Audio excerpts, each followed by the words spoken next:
I don't think I'm telling any tales out of school by saying that in the early years of YouTube, even the most popular content on the platform was extremely amateur. Online video wasn't bringing in industry professionals, but rather random kids in their bedrooms goofing around, and that was sort of the appeal of the website.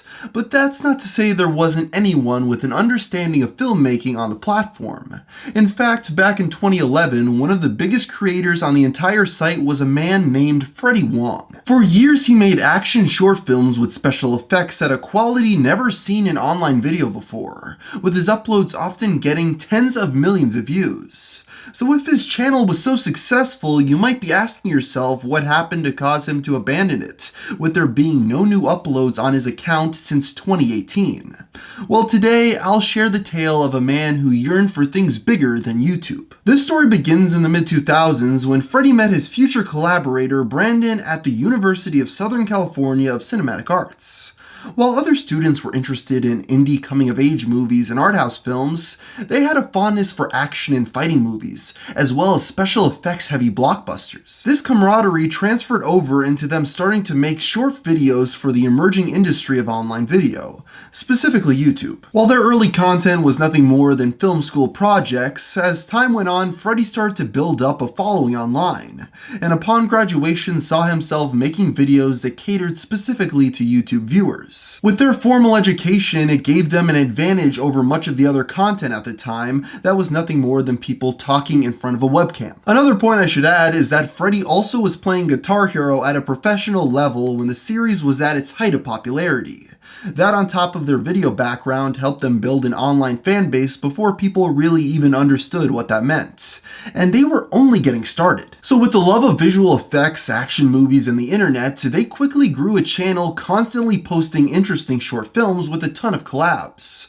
I would say the height of their online relevance was in 2010 and 2011, when there was a constant stream of high-quality uploads onto the account. He was a genuine grade A creator at the time, but he was not content stopping there. The next step in Freddie and Brandon's career was creating what was known back then as a web series. Theirs was called Video Game High School, which as the name describes was about a school where gamers could rise up.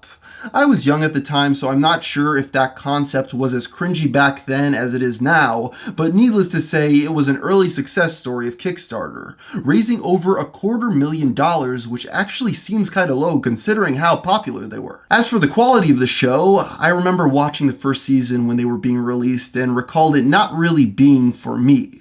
The concept of the series along with the writing made it feel like I was watching a slightly edgier Disney Channel movie. While Freddie's content appealed to me in 2-minute bursts, as a kid I didn't feel their humor and style translated as well to long-form versions of their content. But my opinions aside, the series did well, getting 2 more seasons as it became the focus of Freddie's career with less short-form content being put out. Because of the change in the channel's direction, Brandon ended up leaving the team, and the channel was rebranded to RocketJump. After they completed 3 seasons of Video Game High School, RocketJump's seemed to have a pretty good relationship with Hulu going for a while, when the streaming platform bought a behind-the-scenes show that gave us a look at their short films. There was also another series called Dimension 404, which is described as an anthology series that explores the wonders and terrors of our digital age.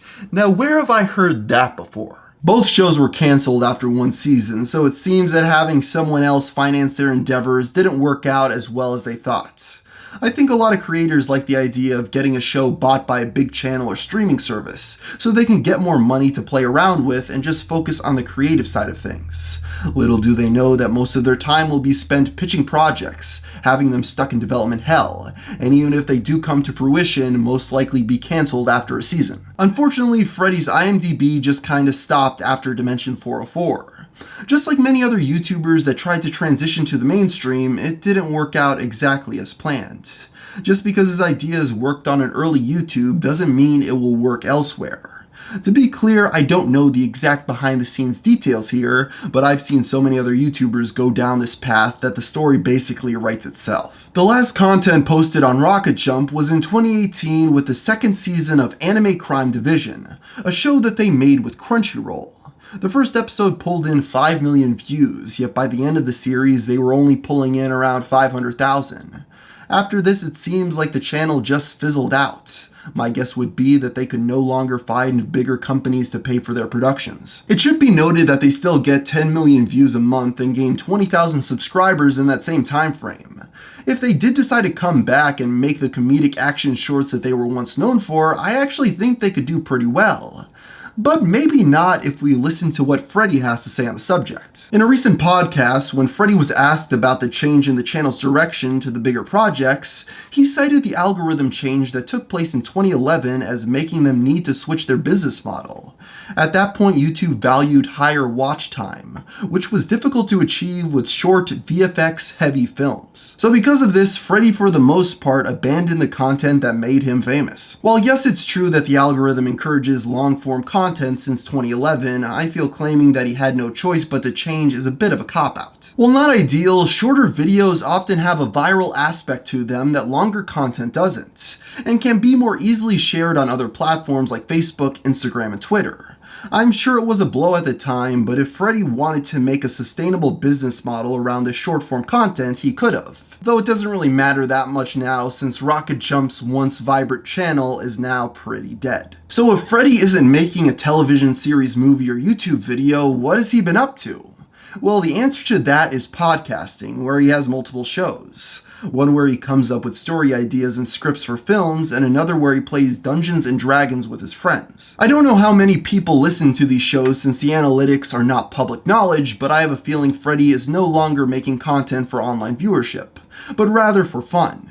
It allows him to stay active online as he tries to get his next project off the ground in the Hollywood system. As for his former collaborator Brandon, who left the group years ago, well, he went on to be a VR game developer, starting up Stress Level Zero, and their team has been working on getting the basics in virtual reality games right so it can feel as realistic as possible. He seems to be making some pretty cool stuff that I'll check out eventually when I get a VR headset. It's sad to see a staple of early YouTube dissolve as the two creators go their own ways, making things besides YouTube videos, but I'll give them credit for not being part of any drama or desperately trying to grab onto any remaining strands of internet fame to keep their dream alive. These are two very smart and talented guys that are doing okay for themselves in their current pursuits. Yes, we can sit here and complain that Freddie sold out or that he isn't as good as he used to be, but to be honest, I don't blame his current career path. Back in his supposed heyday, they were pulling in all-nighters to get the videos out in order to grow their audience on a website still in its infancy. Sure, you can pull that off for a while, but eventually people look for more stability in both work and pay, along with the need for a personal life. With the occasional project funded by a bigger company, along with his more laid-back podcast, Freddie seems to be pretty happy. Sure, things aren't as exciting as a decade ago for him, but he has been able to take his loyal audience and business connections into the next chapter of his life.